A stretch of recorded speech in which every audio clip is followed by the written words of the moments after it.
Okay. We can now talk to our listeners. To our listeners. Welcome to episode 6. 6! We're very excited. We're much excited. So excited. Oh, goodness. Episode 6. Yeah, here we are. And this will be our very first Survivor story. Survivor story. I love Survivor stories. Me too. And especially, like, for this chick, I refer to this chick as the original Goonie. Mm-hmm. Because Goonies never say die. Yeah. And who we're talking about today is Tracy Thurman. Yes. Before we jump into this, though, we're going to tell you Oh, yeah. where to find us. We're going to do this at the beginning on this one. We're going to switcheroo. Yeah. Just make it to where you're going to have to listen to us tell you where to find us before you can actually listen to the story. Go find us on iTunes and please subscribe and review us. That helps us immensely. Yeah, that will help us get onto like a different platform to where they will advertise our podcast for X amount of time, which would really help us. If you guys think that we deserve to be on the new and noteworthy, because I think we do, then go iTunes for sure. Subscribe and review. Review us. And also, if you take a screenshot of you doing that and putting it on our Facebook page, either at Color Me Dead or on our group at Color Me Dead Group, we're going to enter you in a drawing. And with that drawing, we're going to be giving away 5 little gift baskets. Yes, little gift baskets that we will send to you. And that will be wonderful. And they're going to have, like, each basket is not, it's going to be personalized to the winner. So no basket will be the same as any others. And there's going to be shirts, stickers, might be some gift cards in there, some treats. Yeah. We're going to find out what kind of treats you like. We're going to get you all set up so then the next time you listen to us, you can be chilling in all this swag, eating some fucking cookies, and enjoying it. Caramel corn. So, you can also find us on just about every podcast app there is. Mm-hmm. We're on Podbean, Stitcher, Google Play, Overcast. You can find us at Twitter, at Color Me Dead Pod. Yep. We're on Instagram, Color Me Dead Podcast. Yep. And then we mentioned our Facebook groups, which we do interact more on Facebook and Instagram than anything else. Yeah, and that's just because I don't understand Twitter. I'm such a little baby. I don't care for Twitter. It's not my fave. Yeah. I've tried, and I get on there, and I'm just so lost. I'm like, I don't get it. Help me. Seriously, the only time I ever use Twitter is to, like, stalk celebrities. Yeah. And I can do that on Facebook, too. Right. So. Yeah, I'm just always like, Ember down. I need an adult. Help me. Help. So, yeah, definitely you can hit us up on Facebook and on Instagram. I like our Facebook group. That's where we do, like, different polls, and we all share stories, and we all bullshit, and it's a great time.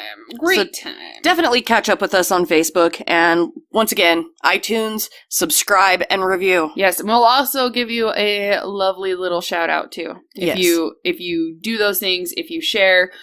If you also get your friends to come in and they also review us, we'll throw your name in that box for a drawing a second time. Like, you can have multiple different opportunities to get your name thrown in. Right. Is what I'm trying and failing to say. Good. I see you talking with your hands, and the more difficult it gets, the faster the hands go, because that helps. I feel like if I get those jazz hands, it's going to help me. Oh, I don't understand myself. I am tired. It's one of those things where it's Sunday. It's been a long week. It's been a long weekend. Yes. I've had to do some things at home that we're not gonna.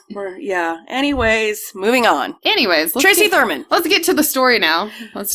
Tracy Thurman grew up in Connecticut, in the city of Torrington, or in those areas. And the most I really ever found about her was that she described herself in an interview as a mama's girl. Mm-hmm. And when her mom died, when she was quite young, Tracy fled Connecticut. And she took off to Florida. And she was like, I'm going to go down here. I'm going to restart my life. A whole new world. Whole new everything. I'm going to get out of this place that reminds me of my mom so that she's not stuck in grieving mode. I understand that completely. So Tracy would move to Florida. And she didn't really have, she didn't have friends. She didn't have family. She gets down there and she meets Buck. Oh, what the fuck, Buck? Charles Buck Thurman. And it was kind of a whirlwind romance, as she would explain it. Right, describe it. Mm-hmm. Where she was working as part of the service crew for a local hotel. Mm-hmm. And Buck was there. I believe he was doing construction. And he was a good-looking dude back in the 70s. Hey, I have seen some good-looking construction people. I've seen some good-looking serial killers. Well, that too.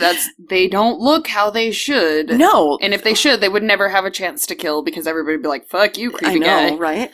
So this guy, dark hair, light eyes, handlebar mustache, the mustache. That goddamn mustache. Wanted a mustache ride. Vroom, vroom, motherfucker.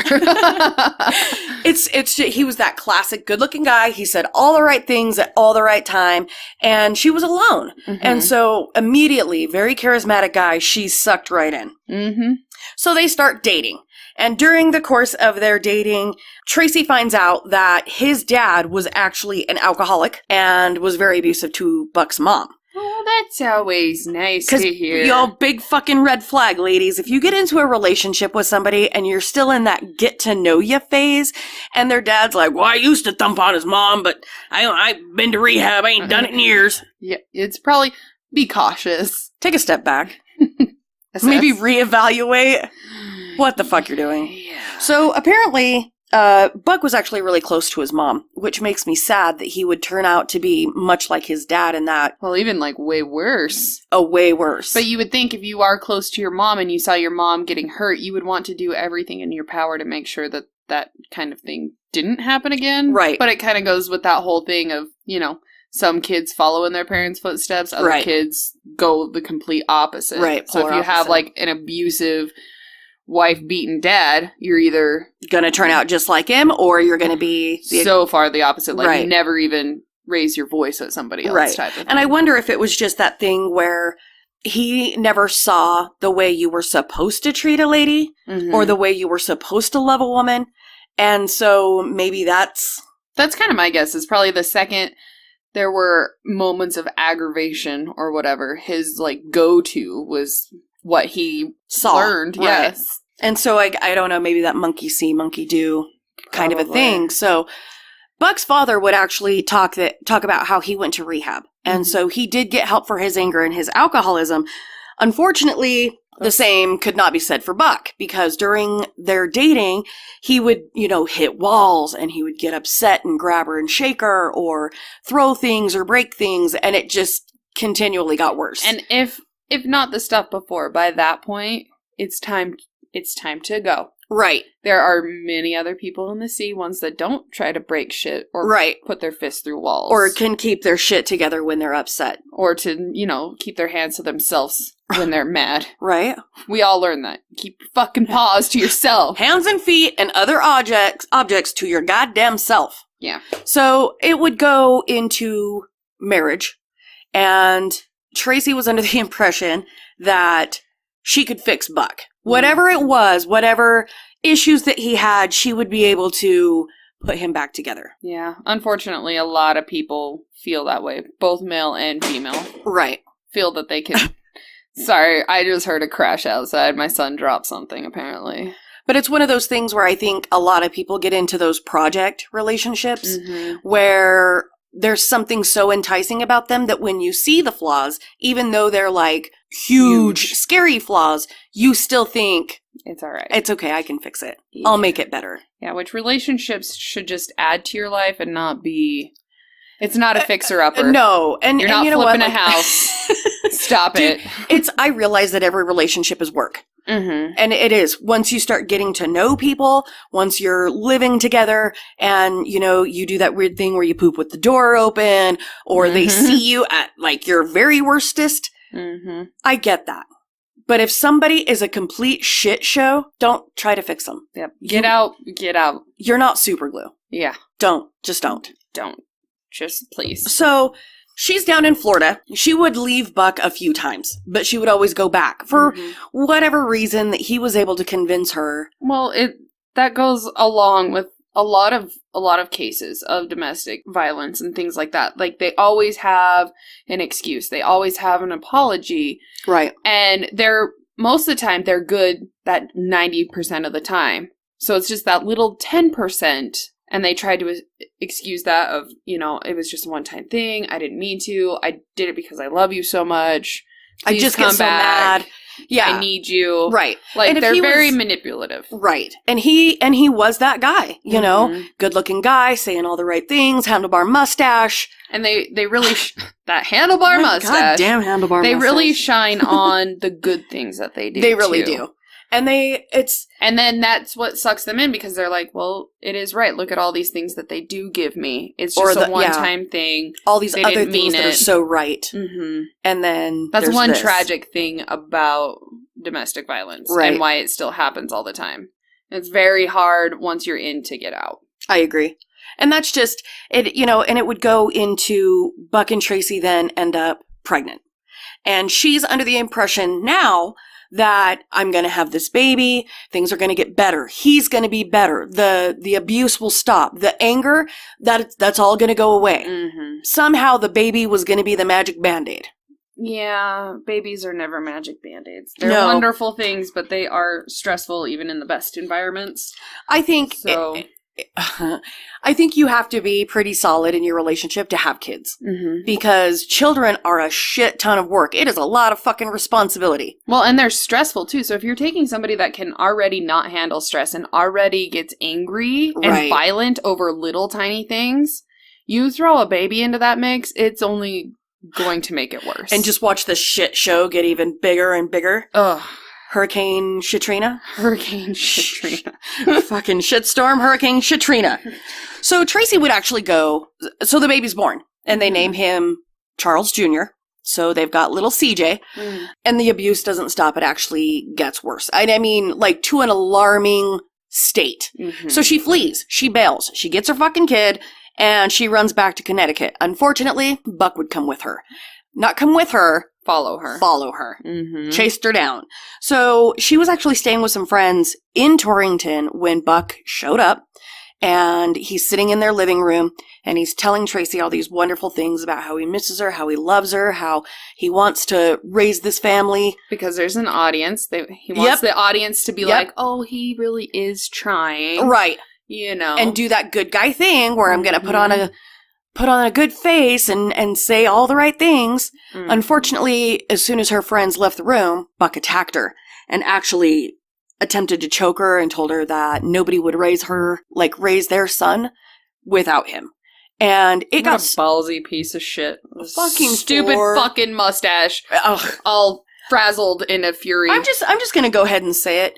If a guy says all the right things all the time, has a handlebar mustache, and a history of violence, get the fuck away from him. Yeah. All he's missing is a van. And a hammer. Jesus Christ. So I never trust mustaches anymore. You know what? Especially if you're riding a van, I will lock my doors. Oh shit. I don't park next to them in parking lots. No. I panic at stoplights. I'm like, give me the I feel like somebody's gonna bum rush out of the fucking van and try to come and get me. I won't park next to a van. No. Like every bad thing that I've ever seen in a movie, or like some of the worst murder cases, start with a van. Mm-hmm. I had this kid that was in a band here locally when I was 15 or so, and I had a huge crush on him, and he was all, "Hey, come hang out with me in the back of my van," and I was like, "Go fuck yourself." No. Vans are dangerous. That's how people lose fingers and toes and shit. I'm gonna end up down the river somewhere. You're cute and all, but I've watched way too many things. I'm gonna have to go ahead and respectfully fucking decline. And he's like, well, I have water in my van and it's hot out. And I was like, Ted Bundy asked for fucking help getting shit into his van too. So and look did Buffalo Bill. No. You will not wear my skin. I like my skin suit. And yeah, I was about a size 14. So fuck you. So that night, the cops actually get called 3 times to Tracy's residence where she's living with her friends. And you would think 3 fucking times. Come on, guys. If the cops have been there 3 times, take him to fucking jail. Do something, because obviously at this point he doesn't even care about the witnesses that are there. The people that are in the home. And I'm sorry, if somebody came to my house and started beating up on a woman, I'm gonna lose my shit. I'm gonna be going to jail. Right, I'm gonna go to jail. Like, I'll be goddamned if you show up to my fucking house and get into some, like, gangster-ass shit. Like, yeah, if I'm hiding my friend out because we already know you're abusive and you come over, and if you're starting out nice, but then you get to the point where we have to call the cops 3 times. 3 fucking times. The 3rd time is gonna be because somebody fucking killed you. If it's not me, it's going to be somebody else that's in the house. What was it? Did you ever watch Medea's Family Reunion? Gritball! Where she slings hot grits on him and then beats the fuck out of homeboy with the frying pan? No, but that sounds amazing. Because he's a wife beater. Mm-hmm. And that's the kind of shit, like, I'm not going to sit and, like, stand by all willy-nilly fucking idle while you thump on my fucking friend. No, and I will purposely target those kind of people because I also have that false sense of security. Like, I can do whatever I want, but then we have, like, these big strapping men behind us that will come and save me if I need to. My husband, who could probably, he's like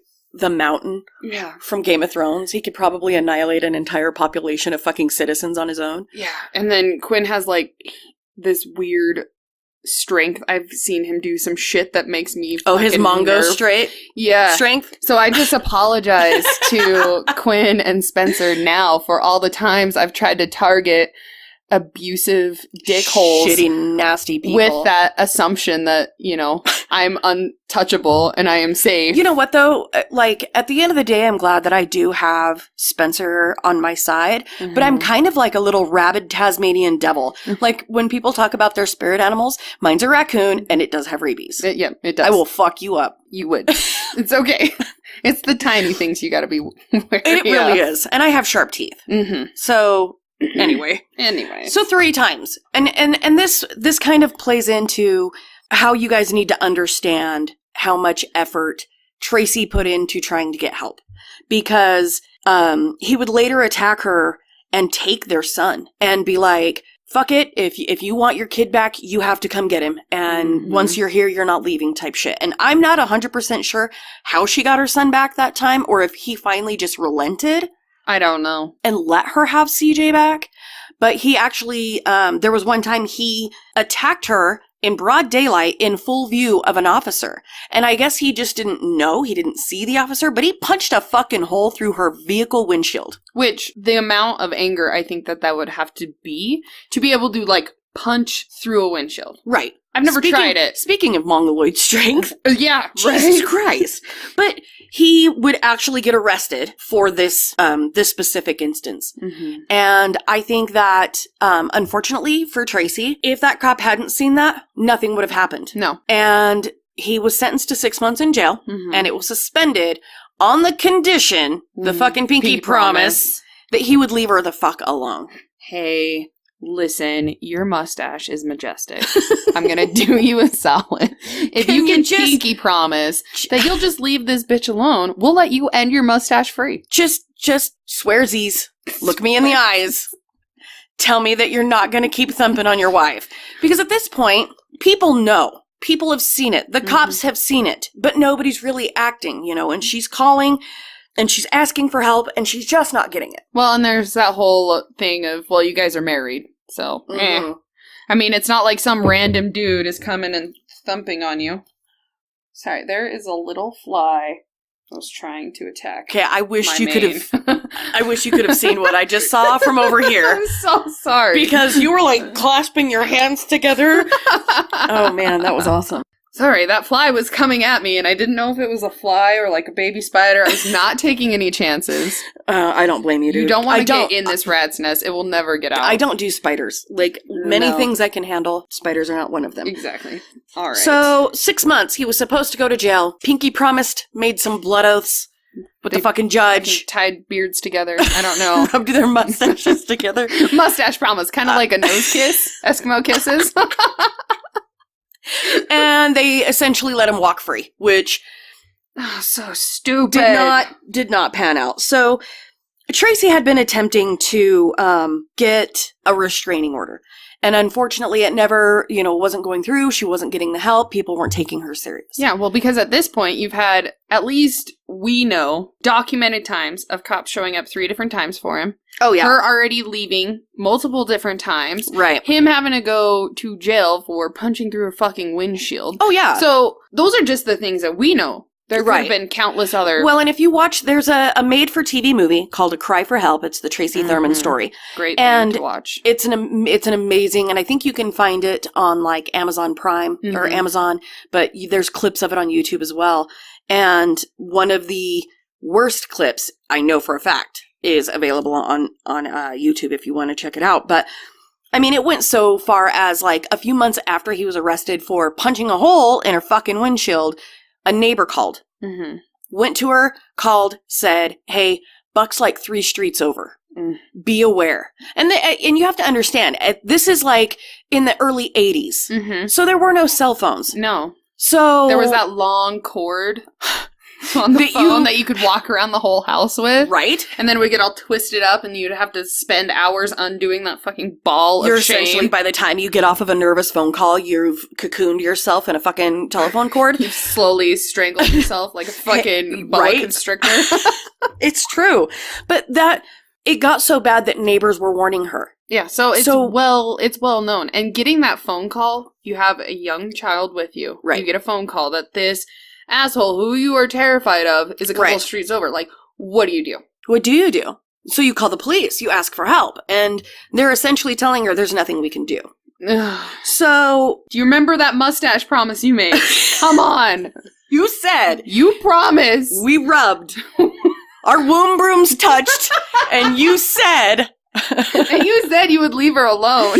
And so then she decides to go for divorce. Obviously... That kind of goes without saying, but that's so he gets served divorce papers, loses his little rabbit ass mind, and then the restraining order finally gets put into place because the harassment and the stalking and the abuse goes through the fucking roof. Yeah, because he was stalking her. He was like calling her. Oh yeah, and all sorts of shit. He was not leaving her alone. No, not at all. And he wasn't being clever about it either because I mean he was like following her to work. He was following her around in the stores. Like, she couldn't go anywhere without this guy fucking popping up like goddamn herpes. And it never goes away. It never goes away. Just when you think it's cleared up, you get a flare-up of Buck. A Buck flare-up. A Buck flare-up.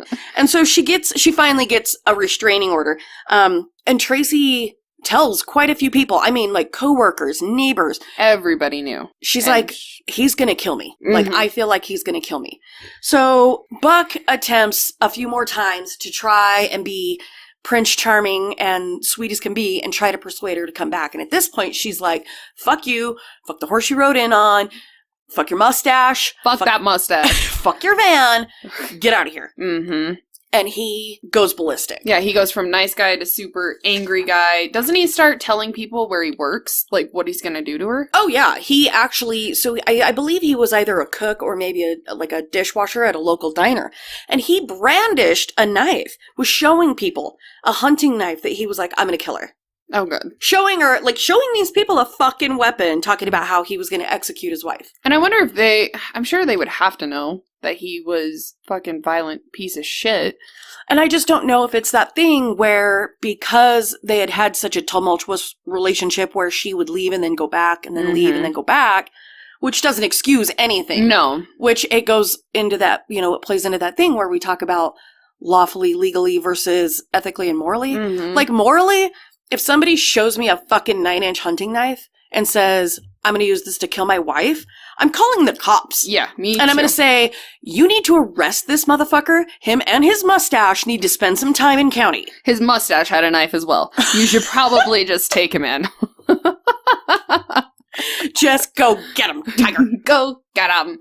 Yeah, I wonder if anybody would have called the cops or if it was kind of like, it's not my circus. Right. It's not my problem. She keeps going back. She obviously deserves it type of thing. Because there is that whole thing of if somebody in a domestic violent relationship, if they keep going back, people start dismissing it as like, well, then they just deserve They want it. They deserve it. They want it. if you're dumb enough to go back, then you've earned it type of thing. And that stigma, I think, is probably one of the saddest things when it comes to domestic violence, because I feel like a lot of people, whether it's male or female, when they continue with a violent, toxic relationship, they have no self-worth. Mm-hmm. And they keep going back to this one person because at least this person wants them. They've successfully broken them down. In a lot of cases, they're terrified of leaving because the person in their manipulation makes sure to tell them, like, you'll never survive without me, you need me, blah, blah, blah, blah, blah.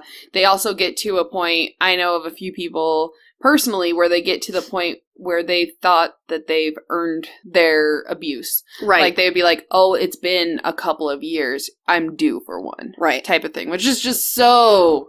It's sad. So sad and like so sickening. Heartbreaking. Like it actually churns my tummy a little bit to think about some of the women that continue on, or some of the men that continue on in these toxic relationships, where I have a friend who will remain nameless, but he was in a very violent, toxic relationship with an abusive woman. Mm-hmm. And he would call, like, at first he would just kind of take it, but then it got increasingly worse to where he called the cops showed up, and they were like, oh, did that little girl beat you up? Yeah, the whole stigma or, like, double standard when it comes to males being abused actually makes me really sad, because there's that whole thing of, like, males can't be abused, only women can, and that's not the case.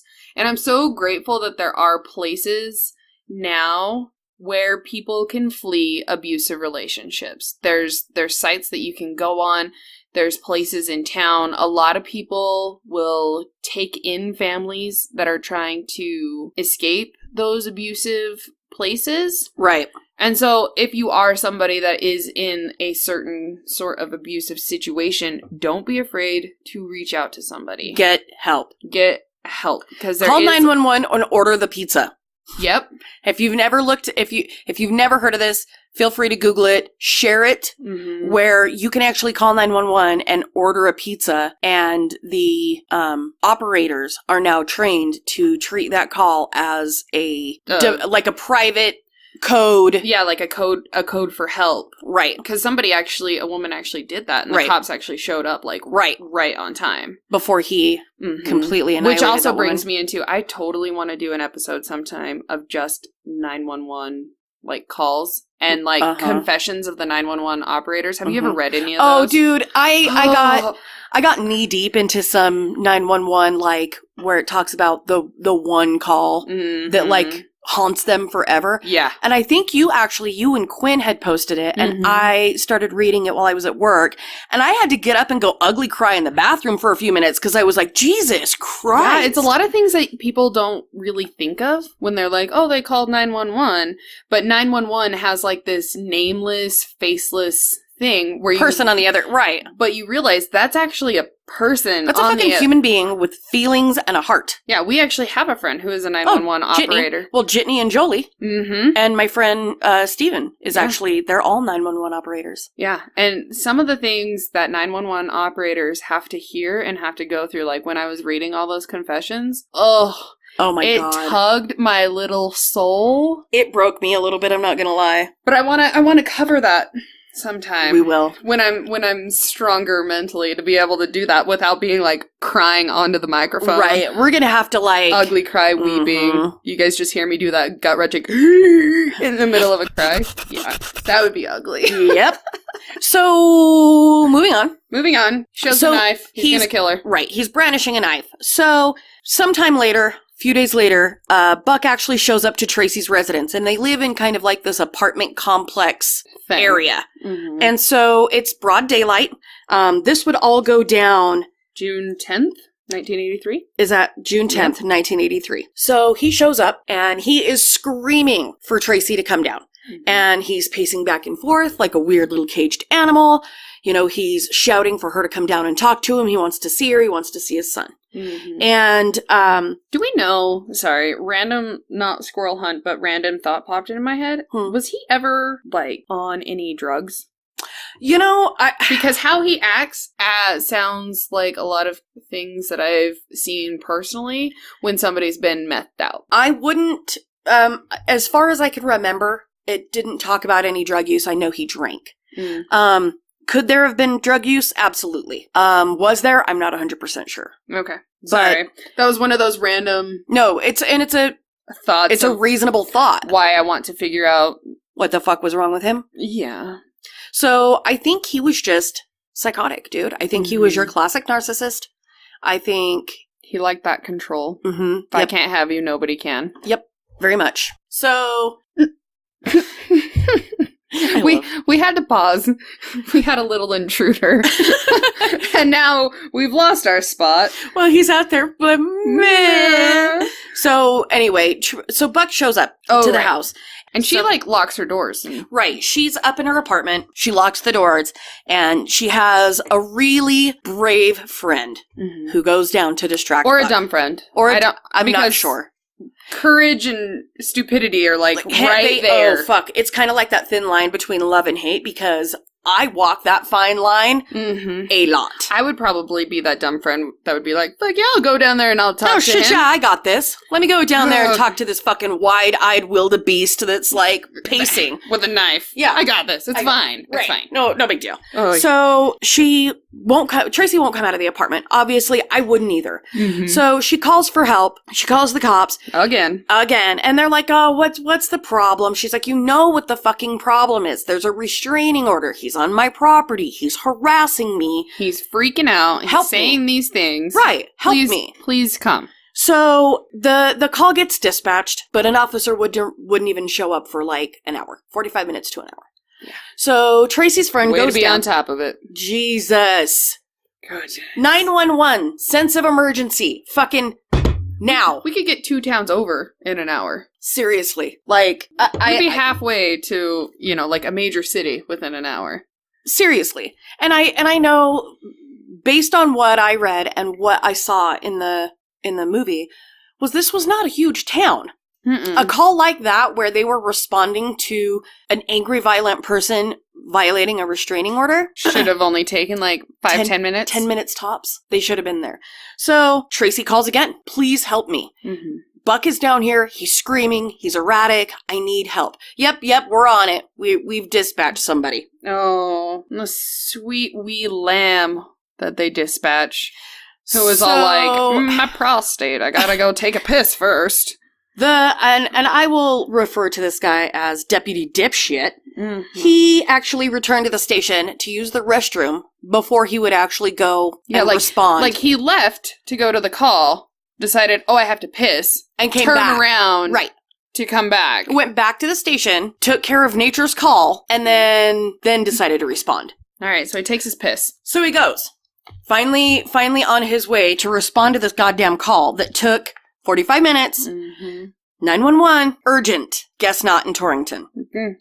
So Buck gets he's getting more and more persistent. He's walking up and down the stairs. He's saying that if she doesn't come out, then he's just going to go in there and get her. And if you watch this, the guy, I can't remember the actor's name, but the guy that portrayed Buck did such a phenomenal job that even now, years and years later, when I watch this, it's creepy. It gives me anxiety watching it. And so Tracy, this is her one mistake. She finally, I think it's being overwhelmed and maybe just completely exasperated. She leaves the apartment to go down and talk to him. Right. And by this point, the cop had showed up, but he's just chilling in his car. There's no rush. Nope. We see this crazy psychopath pacing back and forth. Oh, yeah. And like I said, this was broad daylight. And you're in the middle of an apartment complex. So people are looking out the windows And what were you doing? You weren't filing shit up onto your computer. No. You weren't playing Pokemon Go. Yeah. Were you just this coffee's not going to drink itself. I got to drink it when it's still warm. Jesus. That guy has a majestic mustache. He won't do anything wrong. It's fine. Ugh. So the cop has arrived, and he's sitting across the street, and he's just hanging out. Well, then Buck sees the cop. Loses his fucking mind. Brain through the roof, completely shatters, and he's screaming at Tracy, did you call the cops? She says no. And he, fuck that. I know you did. Let's take you over here. Yep. So he grabs Tracy and drags her into this backyard / courtyard area of this apartment complex. And she fled. She tried to get away from him. Unfortunately, she couldn't outrun him. And that's when he pulls out a weapon. He's got that knife that he's been waving around all over town and proceeds to stab the shit out of Tracy. 13 times in the back. That's good. What a brave, good man to stab a woman in the back. Anybody in the back. Right? Especially a woman that's running from you, piece of shit. Yeah, if you're gonna be a gigantic piece of shit, at least stab somebody, like, while you're looking at them. Oh, yeah. At least face what you're fucking doing. You should be able to see the face the whole time. No, that's a fucking coward, because what he does is he actually knocks her down. He stabs my girl Tracy 13 times in the back, cuts her face on her cheek. I want to say it's her right side from like the corner of her mouth up, and then decides to cut her throat from ear to ear. Mm-hmm. So when I call this girl a goonie. Yeah, because she's like, oh, you think you're going to kill me? Not fucking happening. Not today. Not today. This chick is like the epitome of fucking badass motherfucker. Mm-hmm. She is fighter. Yeah, because she's still yelling at this point, even after being attacked. And where the fuck is Deputy Dipshit? So Deputy Dipshit finally decides to do his job. And after she's already been attacked. Right. Good. So it would be said, this guy actually lied on the stand when she sued the city of Torrington, because he first went to the front door to her residence to help her. You couldn't follow the screaming or the crowd of fucking people? Right, because at this point, middle of the fucking day, yeah, in the summer, kids are not in school, like a crowd has gathered. Mm-hmm. You know what I'm saying? And so he sees Buck with this bloody knife. And so while Tracy is laying there bleeding, Deputy Dipshit would go on to say that he didn't know if Buck had, like, attacked a dog. Mm-hmm. But he didn't see, or says he didn't see Tracy's body. But the witnesses later would say that's a lie. Right. You saw, you knew what was going on. Mm-hmm. So instead of rushing to help Tracy, Deputy Dipshit will then ask Buck, did you hurt her really bad? Mm-hmm. And Buck's screaming at everybody, I did what I had to do. Right. And he goes, because by this point now, their son, who's, a little over 1 at this point? Yeah, CJ. He's like a year old. He's like screaming upstairs. So Buck leaves to go upstairs and to fetch the boy. Right. To bring him back downstairs. Okay, Cop, deputy, what are you doing? You're letting a guy who just stabbed a woman, slit her throat, cut her face all up. You're now allowing him the time to leave, go up, grab a child, and come back. And you're still... Alright, that little fly's back, dude. Now I see what your, issue is. Little son of a bitch. So, yeah, he comes back down, and he's got his son, brings him down into this little courtyard, and shows him what he's done to his mom. Talk about a traumatic experience. That kid, I'm sure... That's something nobody that was even there wants to see, and that's something that probably never left anybody's mind. Never. Because he's sitting there screaming, I killed your rotten fucking mother. Ugh. What a piece of shit. I just can't, wrap my brain around that, because... So, Deputy Dipshit would then get Buck to let go of the knife. Disarms him, but still just lets him go on and, continues his fucking... Hey. Give me the knife. But these things I have, this fucking sidearm and this taser and this baton that I have, I promise not to use and these them. Handcuffs. Yeah, fuck it. I don't want to use that. It's all right. Just give me the knife. Because so he would give up the knife, but he still was able to continue on his rampage because he went back and attacked Tracy again and was kicking her in the face, in the stomach, in the back. Mm-hmm. Cops watching him do it. So what Shoot point... him in the fucking knees! Do something! Right. I realize that he's got a child in his arms, but at what point do you disable this guy who has clearly just violated this woman in every way and continues to do so with a child in his arms? Yeah, he's stomping on her and doing horrible things to her. And she's such a fucking trooper that she still is holding on through all of this. Right. She's asking for help.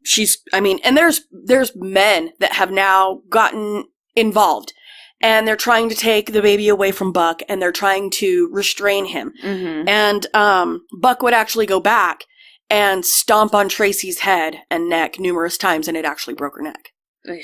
So while Buck is in his uncontrollable rage, he finally lets go of CJ to go back and stomp on Tracy some more. So a friend of Tracy's actually gets hold of the baby and takes him somewhere safe. Mm-hmm. So the cop has... Now he has all this opportunity. Right. There's no child. There's no knife. No! It's you against the crazy psychopath, and you brought a gun to a knife show. Fucking use it. Guns are not new. They've been around for a hot minute. You brought a gun to a knife fight, and you still haven't fucking used it. Like, if you're so, like, and oh man, I'm doing that thing. You're stuttering. I got the Forrest Whitaker eye. I'm holding one eyeball open more just to try to see through all of this bullshit. Because later, the officer also said something like, he thought that he had like killed an animal or some shit. Yeah. He thought the blood on the knife was because he was just out there. Were you animal control? Were you getting called out for animal You knew why abuse? you were there. You knew why you were being dispatched to this residence. Listen, dumb motherfucker. Don't try to be like, I thought it was an animal. Well, everybody around you is like, no, that's screaming bullshit. For fucking help. Right. And so at this point, he's called for help. He's called for backup. An ambulance has arrived, but Buck keeps chasing people off. Won't let anybody touch her. Won't let anybody assist her. Kind of like when an animal has its prey or its kill and is fighting off other people from coming in on it. And he's like screaming the whole time. Oh, yeah. Like a crazy person. He's like how she should die. Yeah, how she deserved it.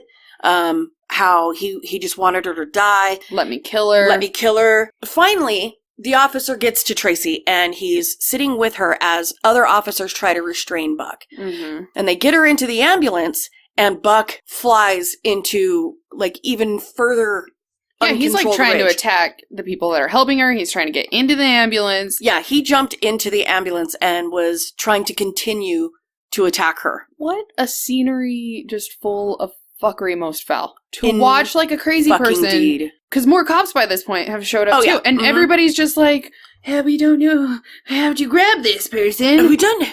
So we're gonna let him try to attack Tracy. Yeah, we're just gonna... this goes into the whole part of the lawsuit that she files is their negligence. Yeah, a lot of it.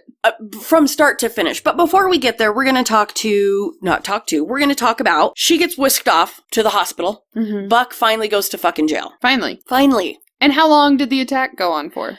27 minutes. Yeah, so almost a half an hour. Of a violent attack that's being done in front of everybody, including a child. Men, women, children, his own kid. Mm-hmm. Many officers.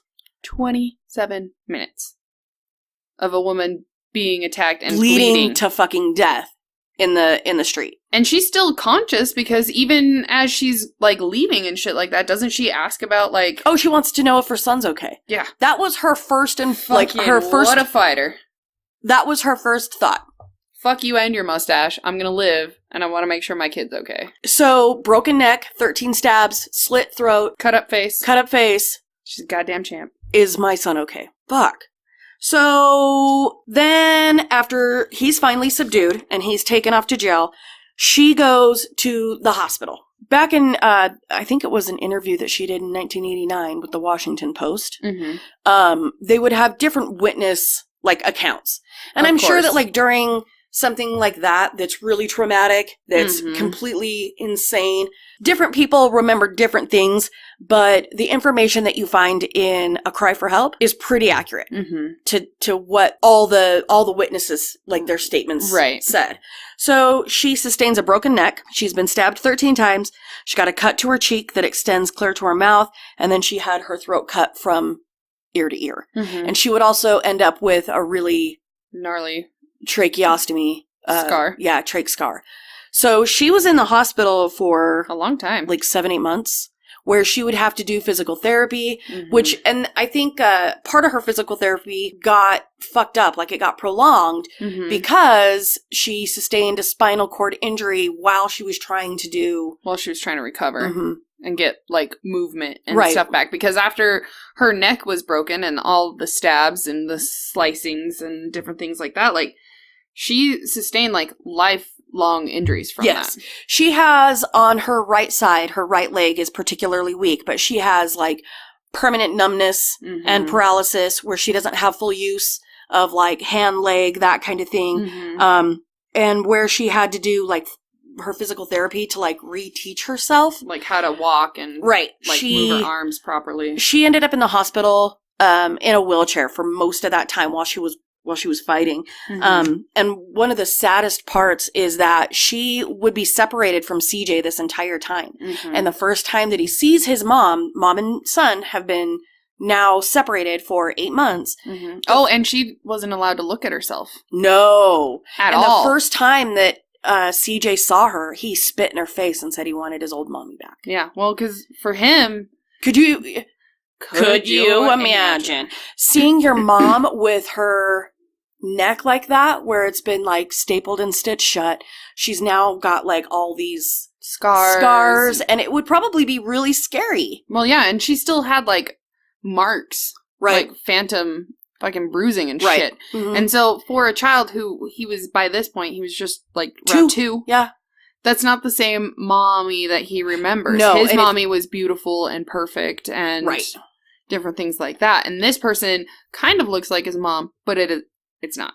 Right. In his eyes. For a little kid, that's a lot. That's a big pill to swallow. So she also was not allowed to look at herself. Right. They had removed mirrors and everything else. Think about that for a second. How many times looking at your fucking self? Yeah, people are just naturally like vain. Anytime anybody walks by a mirror, they're gonna like look at themselves, make sure I don't got shit in my teeth, make sure I don't have boogers up my nose. Right. You know, different things. Well, and I'm one of those people that like, if I feel like a pimple or a hair, I immediately go get in the mirror so I can see. Must investigate. What the fuck is this? Yeah. So for her not to have been able to look at herself for almost a year, she finally demands to see what she looks like, especially if her son was like spit in her face and like had a meltdown. So she's like, I need to see why. She finally gets an opportunity to look at herself, and it's bad. She realizes the extent of her injuries. Yeah. I mean, she knew she was hurt. She knew that. But she didn't realize that she was going to be disfigured forever. I don't think she realized just how bad that scarring was. She's still really pretty woman. Yeah, she's still beautiful, and she's a badass to like have those scars, and she shows them off. Like, she doesn't try to hide them. No. She's like, fuck it, everybody look at this. Yeah. And that's one of the things that I probably, appreciate and respect the most, is that Tracy would go on and do a lot of work. But with domestic violence and women's shelters or whatever. But any picture that you look up of her neck is always showing. Like a badge of like... Yeah. Like she kind of lifts her head up a little bit more. Like she holds herself up a little higher so you can actually see that shit. The entirety from the bottom of the earlobe down and back up to the other one. He got her fucking good. Yeah. Yo, God, this guy. So, but then, while she's in the hospital recovering, a lawyer would come in to see her, and I can't remember the lawyer's name, and I didn't write it down because I'm a dickhead. But he went in and basically told her, you get yourself out of here, and I'm going to go to war with you. Yeah, you have a case. Right, your civil rights have been violated. And they had been. So Deputy Dipshit, who he's actually Fred Petrovitz, he retired a week later. Well, I fucking hope so. So Tracy would actually go on to say during that Washington Post interview that she felt really sorry for him. She felt like he was grossly undertrained, that he was unprepared, and she felt like because she was still married to Buck, because she had gone back to him so many times, that maybe the police felt like her...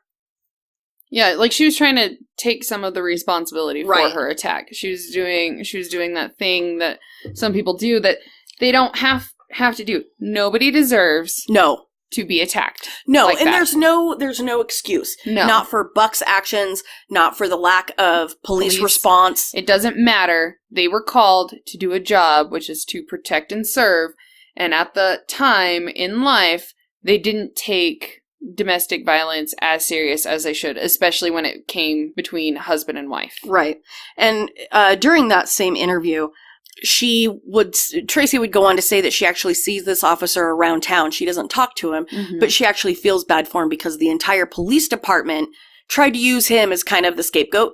Oh, yeah. And they were like, oh, you see this bus? Well, let me toss you under it. Oh, fuck, yeah. Where was Fred Petrovitz negligent? Absolutely. But was the entire police force negligent? for years before. Yeah. So I mean, there was like 20-something active police, at least 25. Yeah. Because I believe when they all knew about the case. Oh, yeah. You know, multiple multiple calls. Mm-hmm. I can imagine the dictionary thick file that she had on written reports where she had talked about him harassing her, attacking her. I mean, yeah, they knew. Mr. Fred was not the only cop that handled the case. No, and they would go on to say that I think 23 or 24 of the active police force was found to be negligent in her case, because she did go and she did sue the city and she fucking won. Yeah. So not only did she fight and win her life, right? Now she's like, we're going after the police. Right. And she ends up winning, which is justified. And it was the first time Tracy versus the city of Torrington, which took place in 1985, which is a couple years after her attack, saying that they failed to protect her because she was still married to Buck. Mm-hmm. Her civil rights were violated. She ended up winning $2.3 million in 1985, which was then adjusted to, I think, 1.9 because they did some kind of out-of-court settlement. Mm-hmm. Mm-hmm.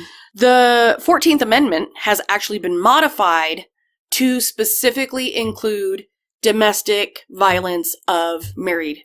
Yes. Like, it doesn't matter your relationship. Right. They've also now got the Thurman lawsuit brought forth the Thurman Law.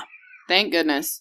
Which states that domestic violence is an arrestable offense whether or not the victim wants to press charges. Mm-hmm. Which I think is really important because a lot of domestic violence victims will call for help and then be like, they don't want to press charges later. Mm-hmm. And that's a lot back to that like manipulation tool and things that the abusers will do to their victims. So I'm glad that this came into place, and it's crazy to think about that this law really hasn't been around that long. Like 3 decades is not. It doesn't. No, not realistically. This took place when I was a 5-6-year-old kid, and I'm 36 years old. So when you stop and think about, holy shit, man, that was all modified and took place within my short little life. Yeah, that before then there was no sort of and if you actually help. I got online and was looking at this advocate webpage, which, sad side note, so I look this up, pull it up on Google or whatever, and the first thing that pops up is a warning that says, if you are not on a safe computer, if you are being monitored, if somebody else can see this, make sure that you can, hit the escape button to get out, call 911 if you're in like a dire emergency, make sure that you clear your search history. To try to keep them safe. Right. But, I know, God. It was just sad. But this advocate webpage where women, I want to say it was for Indiana, but where women can get help if they need it. But it talks about the history of domestic violence where even like most recent, like in the 60s and 70s, husbands beat the shit out of their wives, like beat them to death, and only did like 6 months in prison. It wasn't a thing. Well, if you go back to like the 50s, women and children were like the whole you should be seen and not heard. Yeah. We'll keep the old chain long enough to reach from the kitchen to the bedroom type of thing. Like, pretty much. Or even like you barefoot and pregnant. Go back even into the, 1800s or whatever, early 1900s when they had the rule of thumb. Yep. Where, thank God that's not a thing, because if Spencer hit me with a stick as wide as his thumb, he would split me in half. So basically just take like a baseball bat too.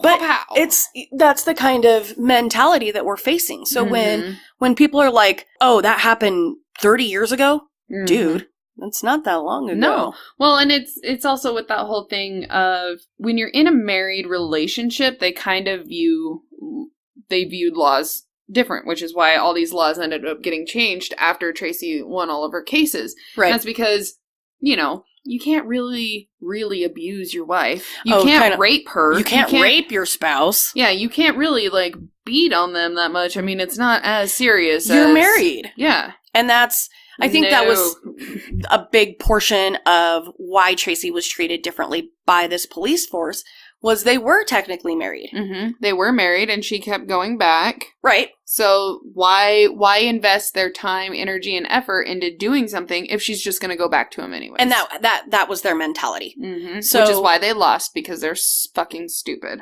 Fuck. Should have kept him in way back with that whole mustache pinky promise. Jesus. This case was actually the first domestic violence, like wife beating case that would go to trial. Mm-hmm. And so this case is also the reason that police forces are now trained to recognize and understand domestic violence victims. Mm-hmm. And that's why it's an arrestable offense, even if they don't want to press charges. Yeah.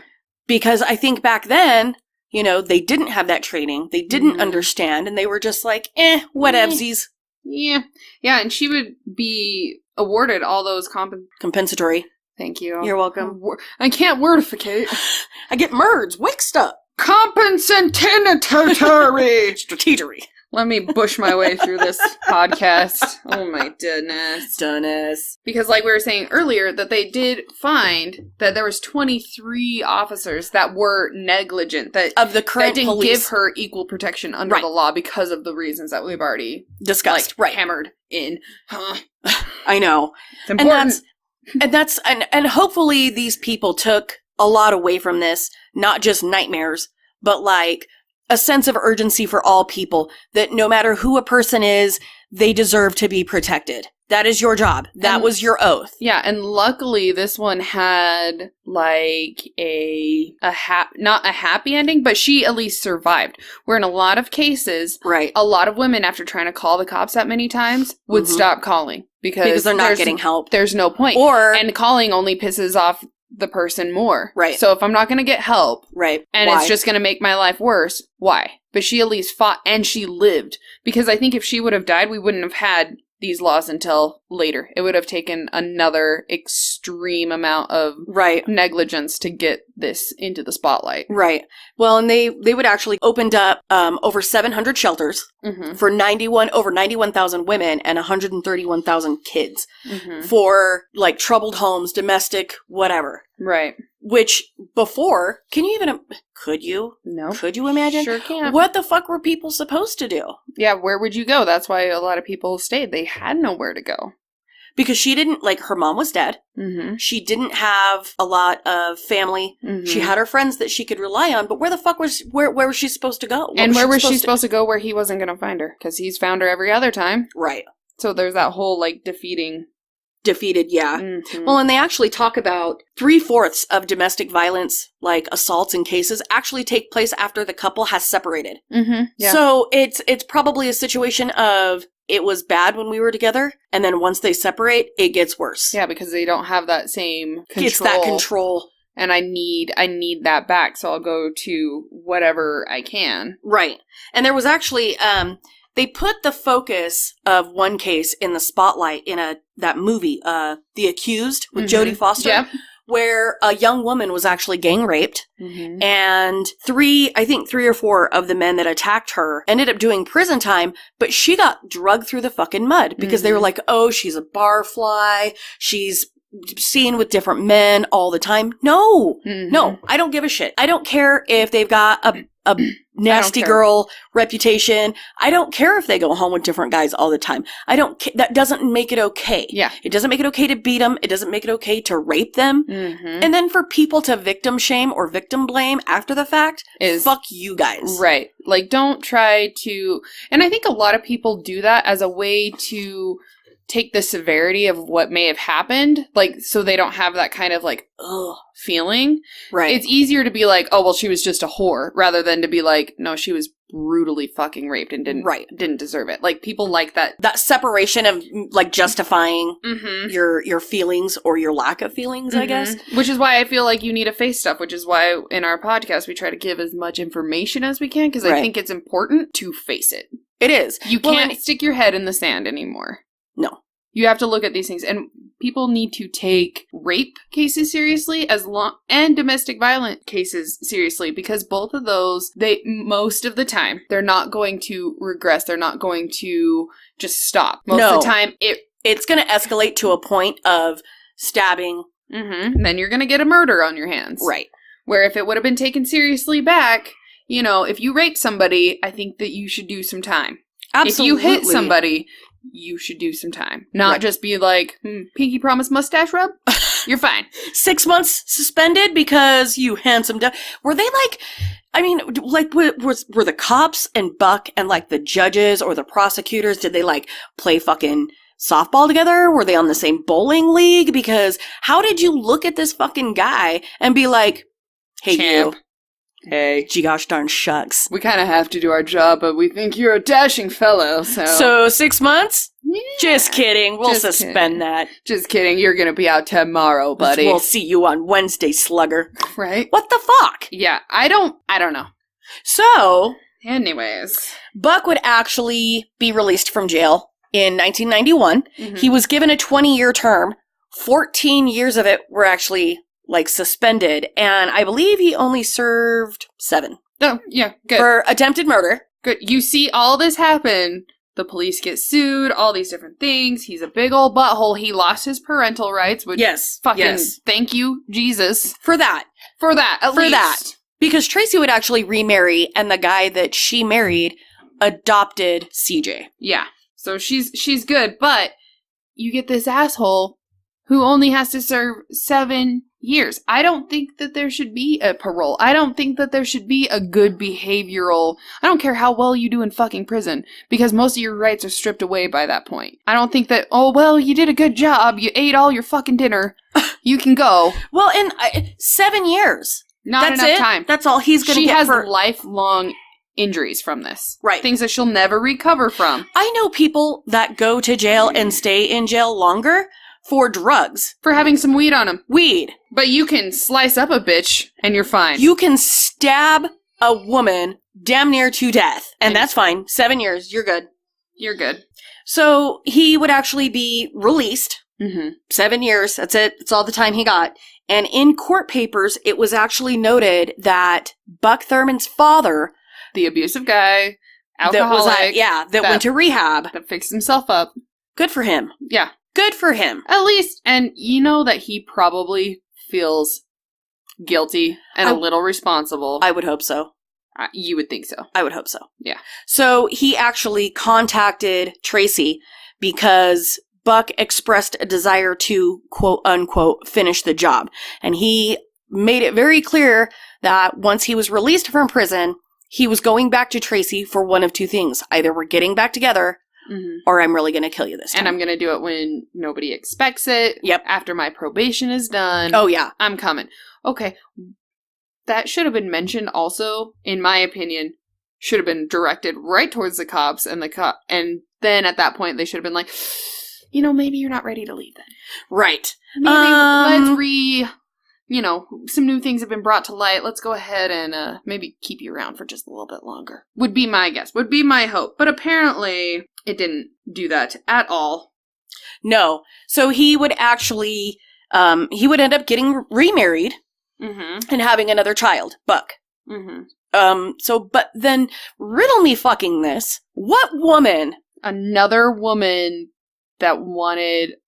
meets a house flipping type. Oh my god, ladies. He did his time. He probably was very charismatic as well. Oh yeah. I did my time. It was a dark place in my life. She was also probably this way and this way and this way. She probably also led me on or whatever. But luckily, before he gets remarried and before his probation ends, Tracy was actually able to get that whole, permanent restraining order to where even if he, honked his horn at her, he would do 5 years. Right. So it got to a point where after he was released, that he would continue to fuck with her. And so she was able to get a permanent restraining order. And essentially that judge was like, listen, I've had enough of your shit. You sneeze in her direction, you're going away. You're going to fucking prison. So he remarries, has another kid. Does the same fucking thing. And at this point... I mean, duh. Like I said earlier, it's very rare for somebody to go to that extreme and then just be able to turn it off. Yeah, no. Tires don't change their stripes. He was never taught how to handle fucking situations. And it's, he's a giant crybaby that just so happens to also be able to grow facial hair. That's it. Essentially, yes. And the unfortunate thing is, when people were incarcerated in the 80s, 70s, whatever. Early 90s. They didn't have rehabilitation programs the way that they do now. Mm-hmm. So, like, if a person were to go to jail for violence or for drugs or for alcohol-related whats, they actually have programs to help rehabilitate. They have anger management courses.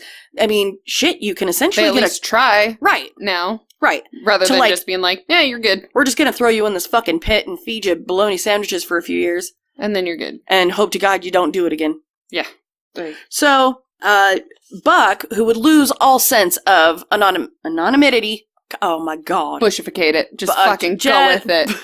Bush it up. Bush it up! So, everybody knew who he was. Mm-hmm. You know what I mean? So, whenever anything happened that put him further into the spotlight, it was known. Mm-hmm. So his new wife, who said that Buck would beat on her, rape her, sometimes in the presence of their son, she was granted also a permanent restraining order, and then she bailed. And I think she ghosted went the fuck out. Yeah, because I think she took off either like to Massachusetts or something. Yeah, I think so. So she left Connecticut and was like, "Peace the fuck out." Mm-hmm.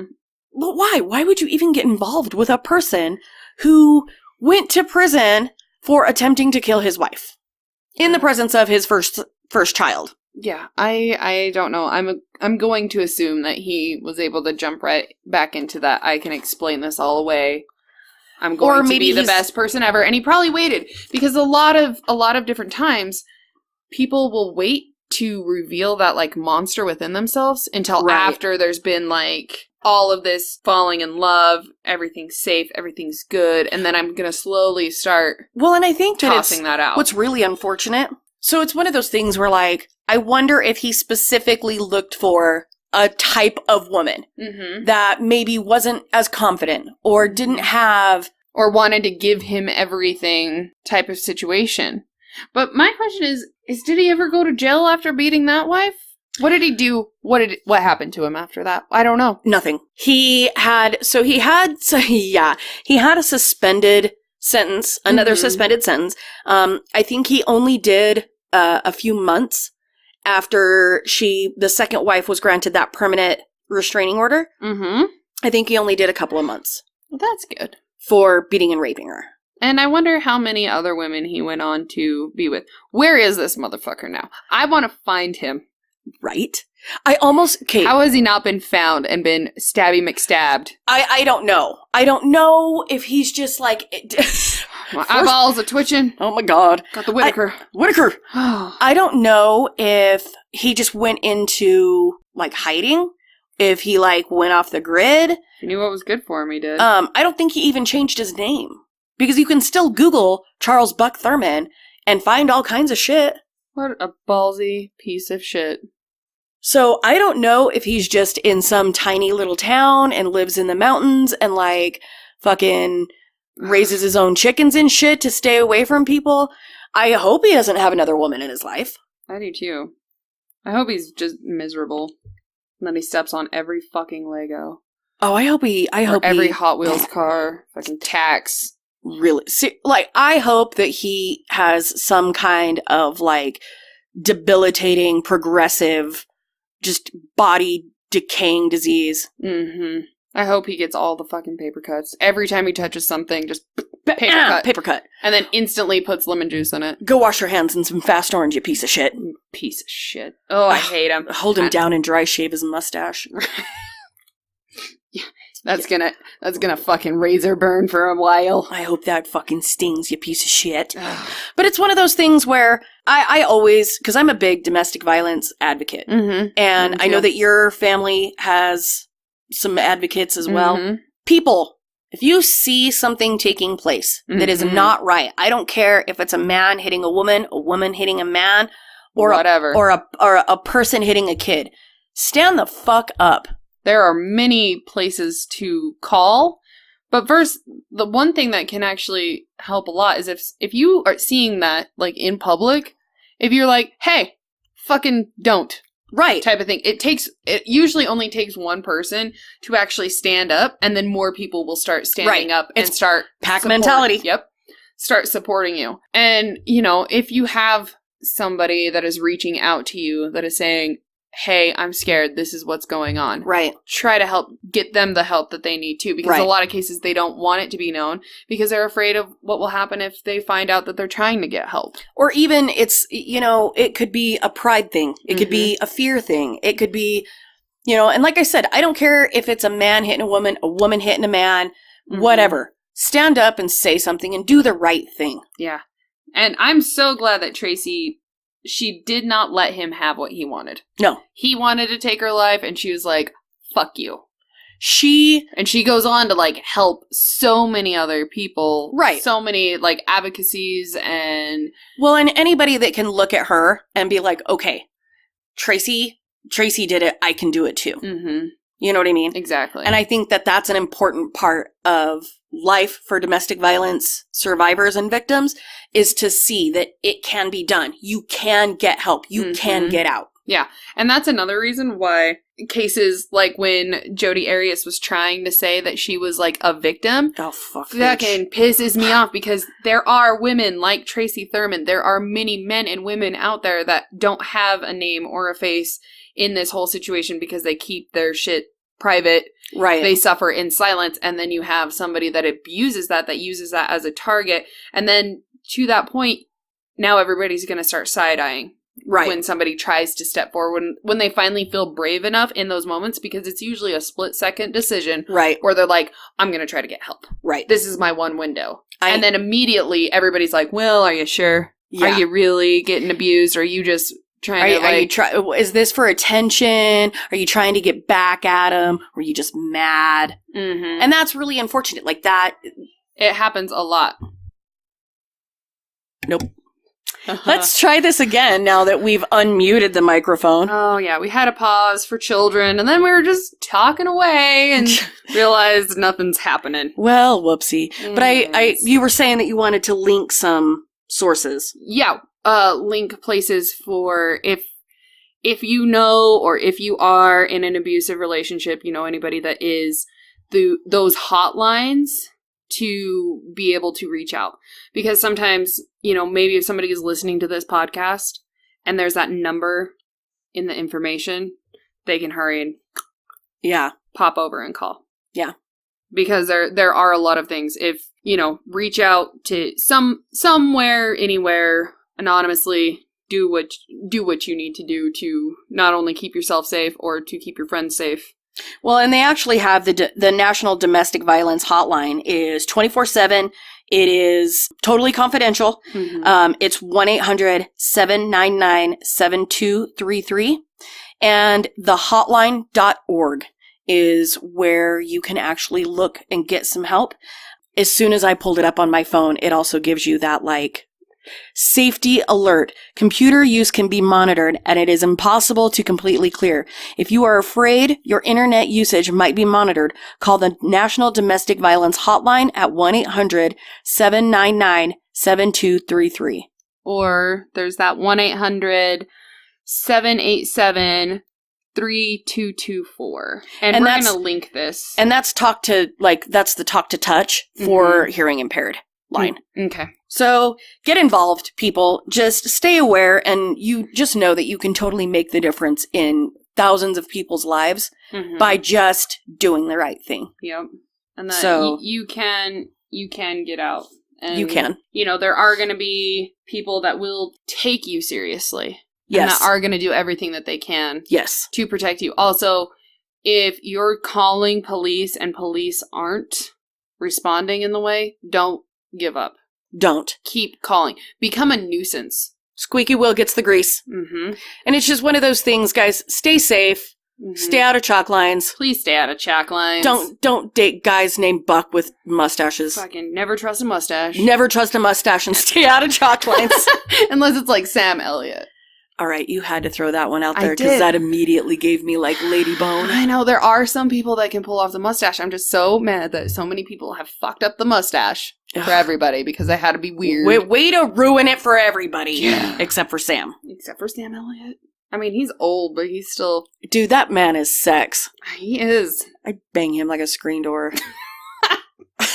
God. Oh, goodness. Don't forget to follow us if you're still listening. This has been episode 6 with Ember. Episode 6 with Angel. And Ember. And this is Color Me Dead. Please follow us. Subscribe, rate, review on iTunes. All those fun things. Remember, get your name in for a drawing to win some cool shit from us. Yes. Anyways, stay out of chalk lines. Stay out of chalk lines. Oh, goodness. Ashes, ashes, we are.